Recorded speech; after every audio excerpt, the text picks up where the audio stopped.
everyone, welcome to our Children's Talk. And I have got some items that have something in common. First of all, I have got 3 books. They're really popular children's story. This one is called Goldilocks and the 3 Bears. And this is the 3 Little Pigs. Well, I've got another item. This time, 3 colors. Now, this is green, this is blue, and this is pink. And all 3 of them are triangles. Now, all of these items have the number 3 in common, 3. And in our gospel story today, something happens 3 times. But before we get into all of that, I have got a question. Did you have something to eat this morning?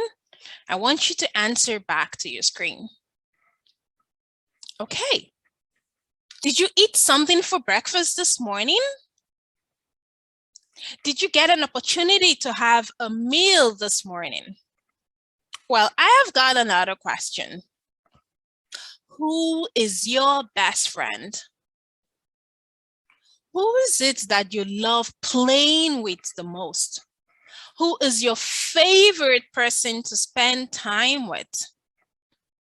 So guys, how does it feel to answer the same question 3 times?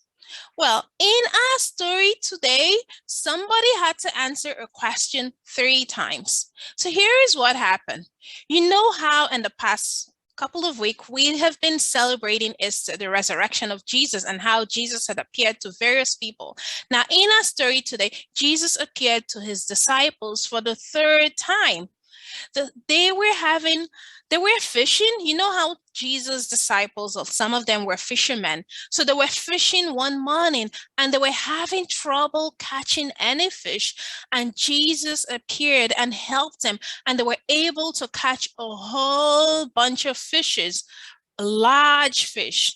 And after they had caught the fish, Jesus helped them make breakfast. And they had some really nice roasted fish for breakfast around a bonfire. Now, one of Jesus's disciple, Peter, was there too, and Jesus began speaking to Peter. Now, we all remember Peter. Peter was the disciple of Jesus who pretended not to know Jesus the night before Jesus was killed. Peter denied Jesus 3 times. For 3 times he said, "Oh, I don't know who he is." So I am sure as they were having breakfast this morning, Peter was feeling really sad and probably very guilty about denying Jesus 3 times. But Jesus forgave Peter and decided to give him a second chance. And Jesus asked Peter if he loved him. And Peter replied, "Of course I love you." And Jesus told Peter, "Then feed my sheep." This was Jesus' way of telling Peter to take care of God's people. Jesus asked Peter the same question 2 more times, and altogether 3 times. And in all of these times, when Peter responded that he loved Jesus, Jesus told Peter to take care of God's people. So now Peter knew for sure that Jesus had forgiven him. And not only that, Jesus had an important assignment for him. Jesus wanted him to take care of people. And you know what? The same thing applies to us today. We are forgiven by God.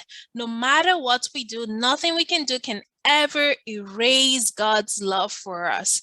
And in return of God's grace, God wants us to serve him by taking care of others.